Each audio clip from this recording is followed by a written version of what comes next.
Bonjour. C'est la quatrième vidéo de thermodynamique statistique. Dans cette vidéo, je vais déterminer, donc on va voir comment déterminer les capacités thermiques classiques des gaz et des solides. Alors, je rappelle ce qu'on a déjà fait avant. Dans les vidéos précédentes, pour un système thermodynamique à deux niveaux, nous avons déterminé l'énergie interne qui est l'énergie moyenne du système et aussi la capacité thermique de ce système. Alors, des résultats connus à partir de la partie thermodynamique de la première année. Donc, vous avez vu en première année les gaz parfaits monoatomiques, les gaz parfaits diatomiques. Donc, pour un gaz parfait monoatomique, par exemple, l'énergie interne, vous avez utilisé que son expression est égale à 3,5 nRT. La capacité à volume constant, qui est la dérivée de l'énergie interne par rapport à la température, dU sur dt, c'est égal à 3,5 nR. Donc, le CV molaire est égal à 3,5 R. Pour un gaz diatomique, pour un gaz parfait diatomique, l'énergie interne, son expression, c'est 5,5 nRT. La capacité thermique à volume constant dU sur dt, c'est égal à 5,5 nR. Et la capacité volumique molaire, c'est égal à 5,5 fois R. Alors, l'année dernière, en première année, vous avez utilisé tous ces résultats sans démonstration. Donc, vous l'avez utilisé comme étant des données, des choses connues. Alors, dans cette vidéo, on va essayer de démontrer ces résultats. Donc, l'objectif de cette vidéo, de cette partie, c'est de déterminer, voilà, démontrer ces expressions des énergies et des capacités thermiques pour un gaz parfait monoatomique, pour un gaz parfait diatomique et aussi pour un solide. Alors, je commence par rappeler la loi de Boltzmann qu'on a vue dans les vidéos précédentes. Alors, dans un système à l'équilibre thermique avec un thermostat à la température T, la probabilité pour une particule microscopique indépendante, donc ça suppose des particules sans interaction, d'être dans un état quantique d'énergie EI est proportionnelle au facteur de Boltzmann. Donc, si la particule peut occuper des niveaux d'énergie discrets EI, la probabilité d'occuper un de ces niveaux-là est proportionnelle au facteur de Boltzmann et donnée par cette loi de Boltzmann A exponentielle moins EI sur KBT. Alors, lorsque les niveaux d'énergie, donc là je vais donner l'approximation classique de la loi de Boltzmann, une extension, je vais donner une extension de l'application de la loi de Boltzmann. Alors, lorsque les niveaux d'énergie EI sont très proches, d'accord, donc sont des niveaux qui sont très serrés par rapport à l'énergie d'agitation thermique KBT, on peut modéliser la distribution, voilà, le spectre énergétique par un spectre qui varie de façon continue. Donc là, je fais une lecture de ça. Lorsque les énergies, les niveaux d'énergie E1, E2, En, etc., des particules sont très serrées, donc sont très proches, c'est-à-dire que leur écart est très faible, sont très faibles devant l'énergie d'agitation thermique KBT, on peut négliger la quantification de l'énergie et considérer dans ce cas que l'énergie varie de manière continue. C'est ce qu'on appelle l'approximation classique. Et dans le cadre de cette approximation classique, la loi de Boltzmann se généralise comme suit et elle donne la probabilité pour une particule d'avoir son énergie comprise dans un intervalle E et E plus dE. Donc, elle est telle que dPE égale A exponentielle moins E sur KBT, G de E, dE. Alors, à ce niveau-là, G de E, dE représente le nombre d'états quantiques d'énergie comprise entre E et E plus dE. Et A est une constante de normalisation. Alors, je vais donner aussi des définitions. Je commence par définir ce qu'est un degré de liberté. Bon, vous avez vu la notion de degré de liberté, par exemple, en mécanique, en MG. La définition en thermodynamique statistique, elle est différente. Alors, en thermodynamique statistique, on appelle degré de liberté d'une particule, qui peut être un atome ou une molécule. Donc, c'est une coordonnée permettant de positionner la particule dans l'espace, ou une dérivée, et aussi la dérivée temporelle de cette coordonnée. Donc, on appelle degré de liberté la coordonnée qui permet, toute coordonnée qui permet de repérer la particule dans son mouvement et sa dérivée temporelle. Comme exemple de ça, donc si je considère une molécule monoatomique assimilable à un point matériel dont la position est repérée par ses coordonnées cartésiennes x, y, z. Donc une particule qui peut se déplacer dans l'espace, elle est repérée par les coordonnées cartésiennes x, y, z. Elle possède ainsi 6 degrés de liberté, qui sont les coordonnées x, y, z et leur dérivée temporelle vx, vy, vz. Alors, degré de liberté quadratique. Qu'est-ce que c'est un degré de liberté quadratique? Alors, un degré de liberté est dit quadratique si l'énergie de la particule est une fonction quadratique de ce degré de liberté. C'est-à-dire, si un degré de liberté il apparaît sous la forme d'un carré dans l'expression de l'énergie, on dit que c'est un degré de liberté quadratique. Donc, l'exemple de tout à l'heure, donc l'exemple précédent, l'énergie d'une particule, elle est sous forme cinétique. Donc, si je prends l'énergie cinétique, c'est 1 demi mvx au carré plus vy au carré plus vz au carré. Donc, parmi les 6 degrés de liberté de tout à l'heure, 3 apparaissent, s'expriment par un carré dans l'expression de l'énergie. Donc, on dit qu'on a, parmi les 6 degrés de liberté, on a 3 degrés de liberté qui sont quadratiques. Alors, grand 2, le deuxième paragraphe de cette partie-là, théorème de l'équipartition de l'énergie. Alors, ce théorème-là, donc, je vais le donner, on va le retrouver dans le cadre d'un exercice. Donc, voilà, donc on va faire un exercice. L'énoncé, c'est le suivant. Donc, on considère un gaz de particules indépendantes, comme dans le cas d'un gaz parfait, par exemple, des particules indépendantes. Ces particules de masse m chacune, le système est en équilibre avec un thermostat à la température T. Alors, on va supposer que ces particules sont susceptibles de se déplacer le long de l'axe x' uniquement. Donc, je vais considérer que la particule ne peut se déplacer que suivant l'axe x'. Cette particule, elle possède alors 2 degrés de liberté, qui est la position x et sa dérivée, donc la vitesse vx. Et l'énergie d'une particule, elle est uniquement sous forme cinétique et elle est égale à 1 demi mvx au carré. Donc, on n'a pas d'énergie potentielle puisque les particules sont supposées indépendantes. Donc là, d'après l'expression de l'énergie, donc on a un seul degré de liberté qui est quadratique. Donc, 2 degrés de liberté, x et vx, seulement le vx qui est quadratique puisqu'il apparaît, il s'écrit sous la forme d'un carré dans l'expression de l'énergie. Et on va supposer que ce degré de liberté, vx, peut varier de moins l'infini jusqu'à plus l'infini.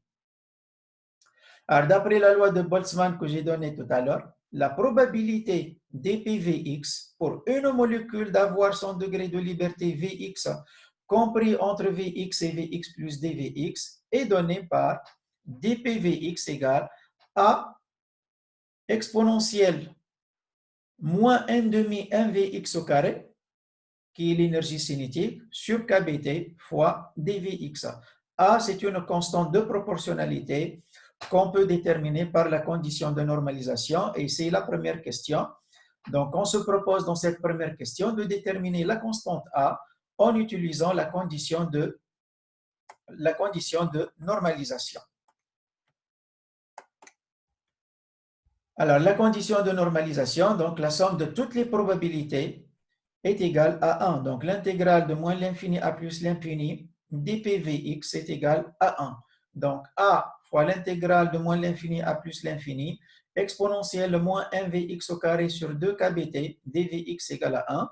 Alors, cette intégrale, on peut la calculer en utilisant la relation suivante. Donc, pour aboutir à cette relation, il suffit de poser u au carré égale mvx au carré sur 2 kBt.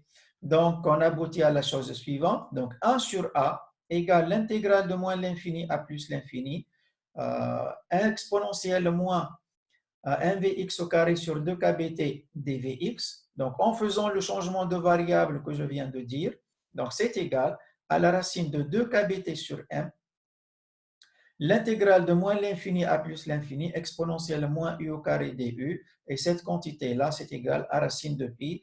Donc, 1 sur A égale la racine de 2pi kBt sur m. Ainsi, la constante A égale la racine de m sur 2pi kBt, et en fin de compte, la probabilité dPvx est égale à racine de m sur 2pi kBt exponentielle moins 1Vx au carré sur 2kBt dVx.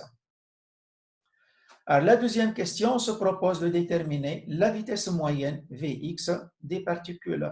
Donc, en se basant sur la définition de la valeur moyenne, donc la valeur moyenne de la vitesse, c'est l'intégrale de moins l'infini à plus l'infini, V de x dpVx. Donc, le dpVx, voilà, on l'a déterminé déjà. Donc, il fait intervenir la constante A. Bon, on peut l'écrire comme on l'écrit A. L'intégrale de moins l'infini à plus l'infini, Vx exponentielle moins 1Vx au carré sur 2 kBt dVx. Et bon, cette intégrale, c'est égal à 0, vu que la fonction à l'intérieur de cette intégrale est impaire. Donc, la vitesse moyenne est égale à 0. Alors, dans la troisième question, on se propose de déterminer l'énergie moyenne par molécule, par particule, associée au degré de liberté considéré. Alors, la définition de la valeur moyenne de l'énergie, toujours la valeur moyenne de l'énergie de la particule, c'est l'intégrale de moins l'infini à plus l'infini, E dpVx. E, c'est égal à 1 demi 1Vx au carré fois dpVx. Donc, qu'on remplace donc dpVx en le remplaçant par son expression. Donc, voilà la valeur, l'expression de la valeur moyenne de l'énergie d'une molécule. Alors, le calcul de cette intégrale se fait en utilisant la forme suivante. Donc, voilà, d'après la forme que l'on a, il suffit de poser u au carré égale mvx au carré sur 2kBt. Donc, en faisant ce changement de variable, donc pour faire apparaître ce changement de variable, donc voilà, après le changement de variable, on peut aboutir au résultat. Donc, la valeur moyenne de l'énergie, c'est égal à 1 demi kBt. Et en fin de compte, donc voilà, donc le résultat final, l'énergie moyenne par particule, c'est égal à 1 demi fois kBt. Alors, qu'est-ce qu'on peut tirer en l'interprétation de cette expression-là? Donc, on remarque que cette énergie moyenne ne dépend que de la température, qui est un facteur extérieur, soi-disant, que la température du système, et elle est indépendante en particulier des caractéristiques de la particule telles que sa masse. Donc, elle est indépendante des caractéristiques du système lui-même, mais elle ne dépend que de la température. Alors, ce résultat, en fait, il est général et il est connu sous le nom de théorème de l'équipartition ou l'équirépartition de l'énergie qui s'énonce comme suit. Alors, dans un système à l'équilibre à la température T, l'énergie moyenne associée à 1 degré de liberté quadratique est égale à 1 demi kBt. Ou autrement, 1 demi kBt représente l'énergie d'agitation thermique associée à 1 degré de liberté quadratique. C'est-à-dire, si dans l'expression de l'énergie, on a la présence d'un facteur qui contient 1 degré de liberté quadratique, ce degré de liberté quadratique, ce terme-là qui contient 1 degré de liberté quadratique, participe par 1 demi kBt dans l'énergie moyenne d'une particule. Alors, quatrième question de cet exercice, déterminer la capacité thermique molaire à volume constant du gaz considéré. Donc, la définition de la capacité, c'est CV égale à du sur dt. Donc, pour déterminer la capacité thermique à volume constant, il faut calculer tout d'abord l'énergie interne. Alors, l'énergie interne, on vient de calculer l'énergie par particule. 1 demi kBT. D'après les vidéos précédentes, donc l'énergie interne, qui est la moyenne de l'énergie du système, c'est égal n fois la moyenne de l'énergie d'une particule, puisque les particules sont supposées indépendantes. E égale 1 demi kBT, donc cette énergie interne est égale à 1 demi n kBT. Alors Kb égale R, la constante des gaz parfaits sur le nombre d'Avogadro, donc est égal à 1 demi n sur Na fois RT. N, le nombre de particules totales sur le nombre d'Avogadro, c'est petit n qui est le nombre de moles. Donc l'énergie interne, c'est égal à 1 demi nRT. Donc on peut déduire de ceci l'expression de CV égale à du sur dt. Donc à partir de cette relation 1 demi nkbt ou 1 demi nRT, la dérivée par rapport à la température donne CV égale 1 demi nkb ou encore 1 demi nR. On peut déduire ainsi la capacité thermique molaire à volume constant qui est égale à 1 demi fois R. Donc, un autre résultat, donc de cette question-là, on peut déterminer un autre résultat, c'est que le degré de liberté quadratique considéré fait augmenter ou il participe par la quantité 1 demi R dans l'expression de la capacité thermique molaire à volume constant. Voilà, je résume ici tous les résultats qu'on a trouvés.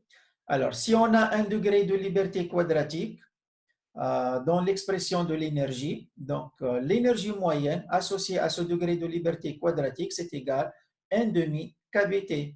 Ainsi, l'énergie interne, qui est l'énergie de tout le système, c'est égal à 1 demi nkBT ou encore 1 demi nRT. Donc, CV, la capacité thermique à volume constant, c'est égal, qui est la dérivée de l'énergie interne par rapport à la température, c'est 1 demi nR, et le CV molaire, c'est égal à 1 demi fois R. Alors, la conclusion de cet exercice-là constitue en réalité un résultat de ce cours. Donc, cette conclusion, c'est un résultat du cours qu'on peut utiliser dans les applications, dans les exercices. Alors, les résultats de cet exercice sont généraux et on a la chose suivante.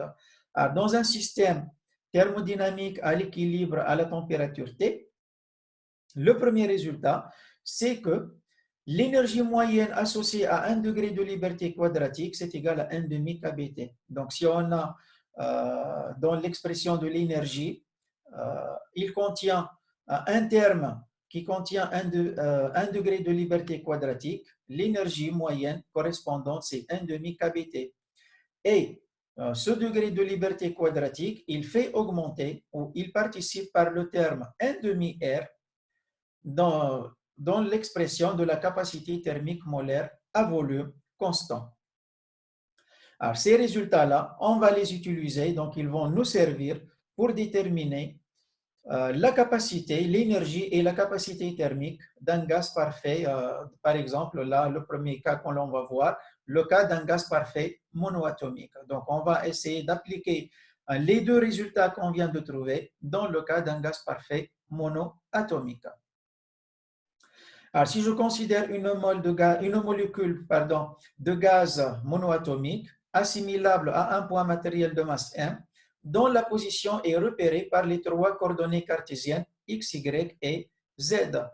Alors, donc, ainsi, on a 6 degrés de liberté x, y, z et leurs dérivés Vx, Vy et Vz. Alors, puisque le gaz il est supposé parfait, donc l'énergie potentielle d'interaction entre les molécules est nulle, d'accord, puisqu'on n'a pas d'interaction entre ces particules. Alors, ainsi, l'énergie de la molécule se réduit à son énergie cinétique. Donc, l'énergie d'une molécule se réduit à son énergie cinétique, 1 demi mvx au carré plus vy au carré plus vz au carré. Ainsi, parmi ces 6 degrés de liberté, 3 sont quadratiques puisqu'ils interviennent par un carré dans l'expression de l'énergie. Ainsi, donc chaque degré de liberté quadratique participe par 1 demi kBT dans l'expression de l'énergie moyenne d'une molécule. Donc, l'expression de l'énergie moyenne d'une molécule s'écrit est égale à 3,5 kBT. Donc, chaque degré de liberté quadratique participe par 1,5 kBT. L'énergie interne du système, donc c'est n fois l'énergie moyenne par particule, donc c'est égal à 3,5 NKBT. NKB, c'est égal à NR, donc aussi c'est égal à 3,5 NRT. La capacité thermique à volume constant, dU sur dt, c'est égal à 3,5 NR. Et la capacité thermique molaire à volume constant, donc il suffit de diviser par le nombre de moles, c'est égal à 3,5 fois R. On peut faire l'application numérique, on trouve, en remplaçant R par son expression, par sa valeur, 8,314. Donc, le CV molaire, c'est égal à 12,47 joules K-1, mol-1. Si on fait l'application numérique, donc expérimentalement, donc on trouve à 20 degrés Celsius et sous une pression quasi nulle, pour le cas de l'argon, 12,6 joules K-1, mol-1. Et pour le cas de l'hélium, expérimentalement, on trouve 12,4 joules K-1, mol-1. Donc, les valeurs trouvées expérimentalement ne sont pas très différentes vraiment de la valeur théorique. Donc, ce qui montre vraiment la validité de ce modèle pour la détermination de l'énergie interne et de l'expression de la capacité thermique à volume constant. Alors, je passe maintenant pour appliquer le modèle décrit précédemment au cas d'un gaz parfait diatomique. Alors, un gaz parfait diatomique, il est formé par deux atomes, A et B. Alors, cette molécule, elle peut effectuer 3 translations suivant les axes X, Y et Z, et elle peut effectuer 2 rotations autour de ces axes-là, donc l'axe Y1 et l'axe X1. Ainsi, l'énergie d'une molécule, puisque toujours notre gaz est considéré comme parfait, donc on n'a pas d'énergie potentielle, donc elle se réduit uniquement à l'énergie cinétique. Donc on a l'énergie cinétique de translation associée aux 3 modes de translation, donc 1,5 MA plus MB Vxg au carré plus Vyg au carré plus Vzg au carré, G c'est le centre de gravité de la molécule, plus 1,5 Jx1 oméga x1 au carré plus Jy1 oméga y1 au carré, donc qui correspondent aux 2 modes de rotation. Donc ainsi, ces degrés de liberté qui apparaissent dans l'expression de l'énergie, ils interviennent par d carré, donc ce sont des degrés de liberté quadratiques. Donc on a 3 degrés de liberté quadratique de translation et 2 degrés de liberté quadratique associés à la rotation. Donc, à ces 5 degrés de liberté quadratique, chaque degré de liberté quadratique participe par 1,5 kBT dans l'énergie moyenne d'une molécule. Donc, l'énergie moyenne d'une molécule, c'est égal à 5,5 kBT. Ainsi, l'énergie interne de tout le système, c'est égal à N fois l'énergie moyenne d'une particule, donc c'est égal à 5,5 NKBT ou encore 5,5 NRT. La capacité thermique à volume constant, CV égale dU sur dt, c'est égal à 5,5 NR.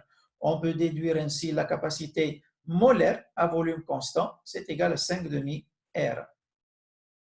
Application numérique, donc on trouve 20,79 joules K-1, mol-1. Ces valeurs sont très proches, cette valeur-là, théorique, est proche des valeurs expérimentales trouvées dans le cas de l'hydrogène et dans le cas de l'azote à 300K. Donc, aussi, on vérifie avec ces résultats-là la validité du modèle pour le cas d'un gaz parfait diatomique. Alors, cependant, ce modèle-là n'est pas valable lorsque la température augmente. On remarque expérimentalement, donc ici, à la température ambiante, donc la valeur de la capacité molaire qui est égale à 5,5 R, mais au fur et à mesure qu'on augmente la température, la capacité molaire, elle tend vers la valeur 7,5 R. Donc, cette valeur 7,5 R nous laisse penser à l'apparition de deux nouveaux degrés de liberté quadratique. Alors, tout à l'heure, on a supposé qu'entre les deux atomes A et B, la molécule est rigide, c'est comme s'il y a une barre, c'est comme s'ils sont reliés par une barre. Alors, lorsqu'on fait augmenter la température, donc là, on excite en fait 2 degrés de liberté quadratique et ces 2 degrés de liberté quadratique sont associés au degré de liberté de vibration. Donc, vu que la liaison devient non rigide et c'est comme si entre les deux atomes qui constituent la molécule, c'est comme si les deux atomes sont reliés par un ressort. Donc, en notant x, la variation algébrique de la longueur L par rapport à sa valeur à l'équilibre, on peut montrer que l'énergie associée à ces mouvements se met sous la forme suivante. Donc, l'énergie de vibration est égale à 1 demi MA MB sur MA plus MB x point au carré plus 1 demi K x au carré. Avec x, que je le répète, c'est le déplacement relatif par rapport à la position d'équilibre. Donc, K, c'est une constante de raideur moléculaire. Il s'agit, d'après cette expression-là, ça nous rappelle l'énergie d'un oscillateur harmonique qui contient deux termes quadratiques. Et ces deux termes vont s'ajouter à l'énergie cinétique de la molécule qu'on a déterminée tout à l'heure. Ainsi, on fait apparaître donc, les trois degrés de liberté quadratique de translation, les 2 degrés de liberté quadratique de la rotation, et aussi on a l'apparition de 2 degrés de liberté associés au mode de vibration. Donc, en tout, on a 7 degrés de liberté quadratique et chaque degré de liberté quadratique participe par 1 demi kBT à l'expression de l'énergie moyenne, de la molécule, ainsi qui s'écrit sous la forme. Donc, l'énergie moyenne par molécule est égale à 7 demi kBT. Donc, on peut déduire l'énergie interne du système. N fois l'énergie moyenne par particule, c'est égal à 7 demi NKBT ou encore 7 demi NRT. D'où la valeur de CV, dU sur dt, égale 7 demi NR. Et la valeur de CV molaire, c'est égal à 7 demi R. Donc, application numérique, c'est égal à 29,1 joules K-1, mol-1.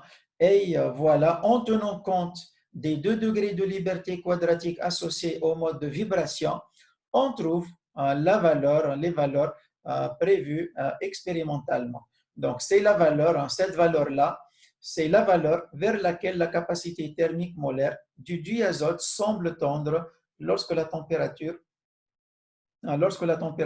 augmente. Bon, là, j'ai parlé de 3 types de degrés de liberté.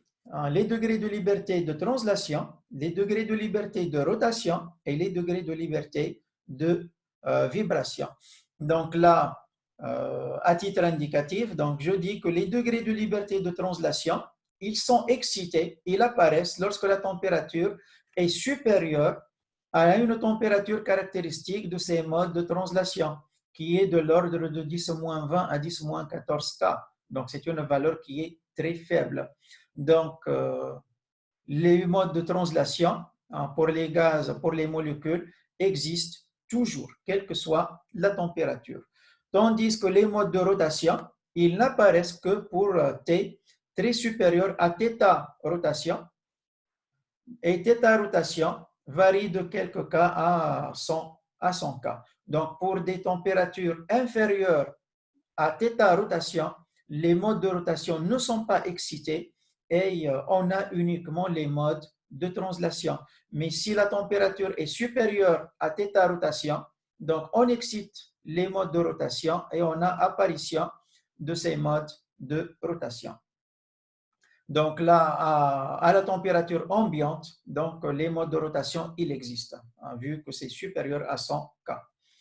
Par contre, pour les modes de vibration, ils apparaissent pour une température θ variant de 500 K à 6000 K. Donc, c'est pourquoi ce mode de vibration, il n'apparaît pas à la température ambiante.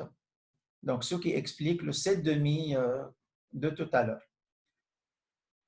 Voilà donc le commentaire que je peux dire ici, c'est que le théorème de l'équirépartition de l'énergie s'applique au degré de liberté de translation, quelle que soit la température, d'accord, puisque ça apparaît même à très très basse température.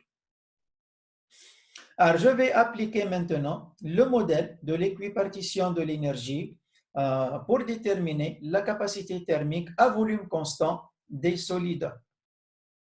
Alors, un solide donc, est formé par des atomes. Donc, les atomes, entre eux, on peut modéliser l'interaction entre les atomes.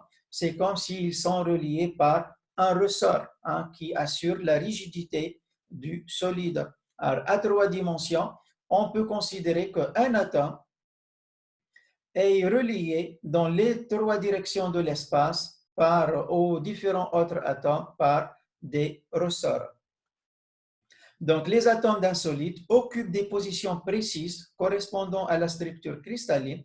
Sous l'effet de l'agitation thermique, ils vibrent autour de ces positions. On peut repérer la position d'un atome par les 3 coordonnées x, y, z de son déplacement par rapport à sa position d'équilibre. Donc, si un atome il est repéré par la position d'équilibre x, il est dans la position d'équilibre x, y, z, sous l'action de l'agitation thermique, il peut translater suivant x, suivant y ou suivant z. D'accord? X, Y, Z, c'est les déplacements par rapport, dans les 3 directions par rapport à cette position d'équilibre. Donc, ainsi, un atome possède 6 degrés de liberté qui sont X, Y, Z et leurs dérivés Vx, Vy, Vz. Alors, lequel parmi ces degrés de liberté est quadratique? Donc, il faut écrire l'expression de l'énergie. Donc, on a dit que chaque atome il peut effectuer 3 translations. Donc, on peut associer à ces translations des énergies cinétiques 1 demi mvx carré plus 1 demi mvy au carré plus 1 demi mvz au carré. Les atomes étant supposés reliés par des ressorts, donc on peut associer à chaque atome une énergie potentielle qui est égale à 1 demi ax au carré plus c'est ax au carré plus by au carré plus cz au carré. Donc a, b, c peuvent s'écrire 1 demi kx, 1 demi ky, 1 demi kz pour rappeler la notion en assimilant le système à un oscillateur. Chaque atome a un oscillateur harmonique. Ainsi, l'énergie totale, c'est 1 demi, c'est l'énergie cinétique plus l'énergie potentielle pour l'atome. C'est 1 demi mvx carré plus vy carré plus vz carré plus l'énergie potentielle qui est ax carré plus by carré plus cz carré. Ainsi, les 6 degrés de liberté, ils interviennent par des carrés dans l'expression de l'énergie. Donc, on a 6 degrés de liberté quadratique. 3 proviennent de l'énergie cinétique et 3 de l'énergie potentielle. Chaque degré de liberté quadratique, conformément au théorème de l'équirépartition de l'énergie, participe par 1 demi kBT dans l'expression de l'énergie. Donc, ainsi, l'énergie moyenne par particule, par atome, s'écrit 6 demi kBT, donc 3 kBT. Donc, on peut déduire l'énergie interne du solide formée par un atome, par une particule. C'est égal à n fois l'énergie moyenne d'un atome. Donc, c'est égal à 6 demi nkBT, donc 3 nkBT ou encore 3 nRT. On peut déduire de cette façon-là la capacité thermique à volume constant, CV égale à du sur dt égale à 3 nR, et ainsi la capacité molaire à volume constant, C est égal à 3 R. Application numérique, donc en remplaçant R par son expression, on trouve la valeur 24,9 joules K-1 mol -1. Alors, ce dernier résultat constitue donc la loi de Dulong et Petit, qui est découverte en 1830, selon laquelle la capacité thermique molaire a été prévue comme étant égale à 25 joules K-1 mol -1. Alors, je représente dans ce tableau les expressions obtenues pour le magnésium, le silicium, le fer, le cuivre et l'or. Donc là, je représente la capacité thermique massique.